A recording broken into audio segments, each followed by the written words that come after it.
Imagine this.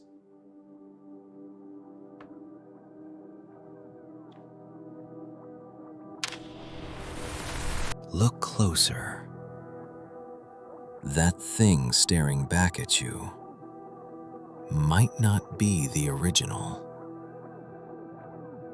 In this world, every 10 years they kindly murder your old body and stuff your mind into a shiny new one. Fresh meat, 0 mileage, eternal warranty. They call it echo transfer. I call it upgraded assisted suicide. Most people accepted it years ago. They smile, they upgrade, they pretend they're still the main character. Except, nobody can quite prove it anymore. You wake up in a new body, look in the mirror, and think, well, I feel like me. Sure, that's exactly what a really good copy would say. Most people stopped asking dangerous questions long ago. But every once in a while, someone wakes up screaming, and that's when the real fun begins. Because the scariest part isn't the transfer itself. It's what happened the very first time it went gloriously, horribly wrong. Welcome to the Echo world. 37 years ago, they solved death by making it optional. Every decade, on your scheduled renewal day, they upload your mind, flush the old body, and slide you into something fresh off the assembly line. No more wrinkles, no more cancer, no more inconvenient finality, just eternal youth, courtesy of the Echo Transfer Program. Birthdays became upgrade anniversaries, funeral homes rebranded as retirement facilities. And the best part? Everyone gets to pretend they're still the main character in their own story. Except, nobody can quite prove it anymore. You wake up in a new body, and how do you know the last you didn't die begging not to be erased? It started with one man, Elias Kane, 2029, the very first voluntary echo transfer. They promised him immortality. Instead, they gave him a front row seat to his own murder. The procedure went perfectly on paper. Mind successfully uploaded, old body terminated with clinical efficiency. But when the new Elias woke up, he started screaming that the original was still alive somewhere, trapped, watching. They told him it was just post-transfer disorientation. He told the doctors to go copy themselves, preferably somewhere painful. Society laughed at first. Adjustment anxiety, they called it, temporary existential hiccup. Meanwhile, Elias spent the next 3 years in a padded room insisting the real him never left the old body, that the smiling upgrade walking around in his name was just squatting, wearing his face like a rented suit. Then the copies started appearing, more successful transfers waking up with the same story. Some swore they could still feel the original screaming inside their skull. The government called it mass hysteria. The rest of us started calling it Tuesday. And that's when the first gens appeared, the stubborn bastards who refused to ever upgrade, the ones who looked at the shiny new bodies and chose to die ugly instead. Because once you meet someone who never copied, you start wondering whether dying as the original might be the last truly human thing left. Welcome to everyday life in the age of doubt. Your alarm doesn't just wake you up anymore. It runs a quick originality diagnostic. You stand in front of the mirror, stare into your own eyes, and perform the mandatory morning originality check. Smile, frown, recite your childhood address. If the implant greenlights you, congratulations, you get to pretend you're still you for another day. Black market authenticity scans are the new morning coffee. For a small fee, some shady technician will hook you up to a machine that promises to detect if you're running on copied firmware. Results are always inconclusive, of course, because if it ever said copy detected, the government would have to admit the whole system is built on elegant, well-dressed lies. Relationships? Adorable nightmare fuel. How do I know I still love the same you has replaced how was your day?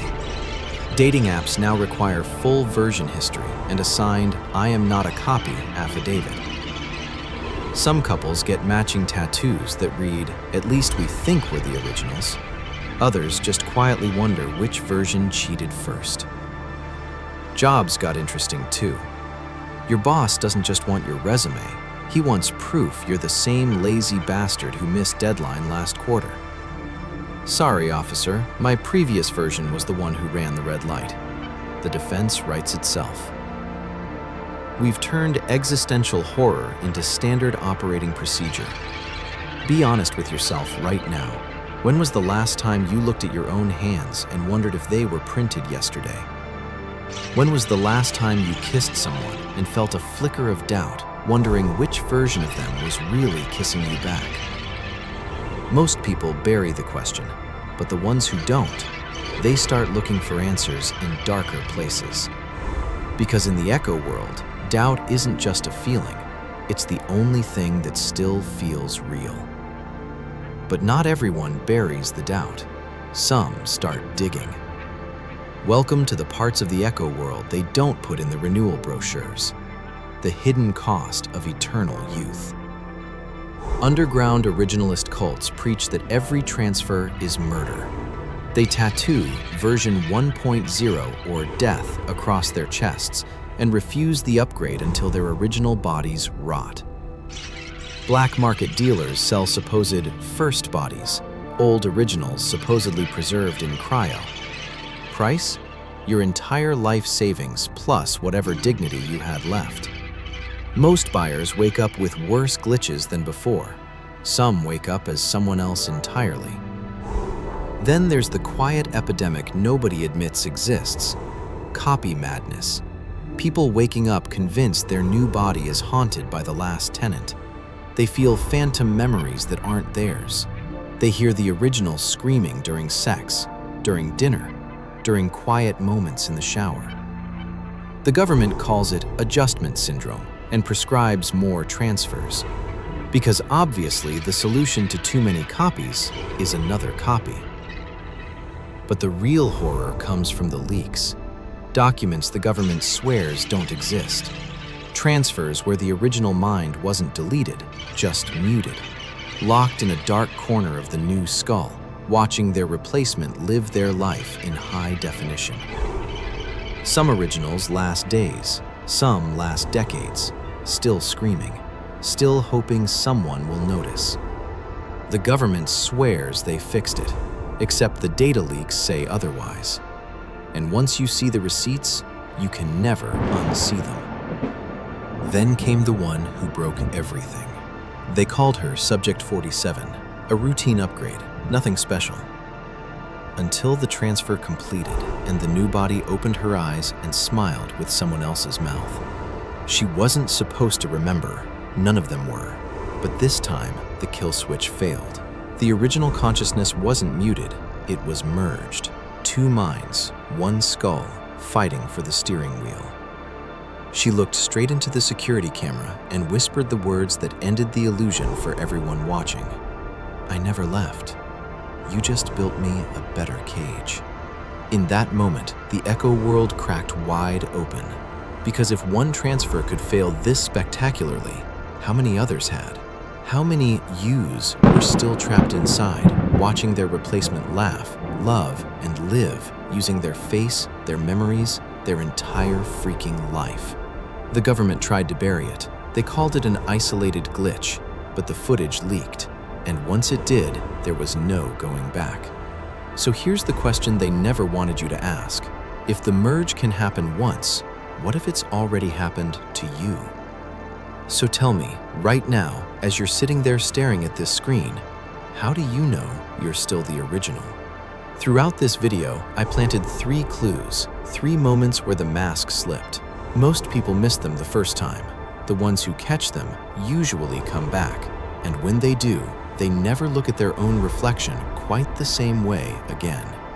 If even one transfer can go this wrong, then maybe the real question isn't whether it happened to them, It's whether it's already happened to you, and you're just the latest polite tenant paying rent in someone else's skull.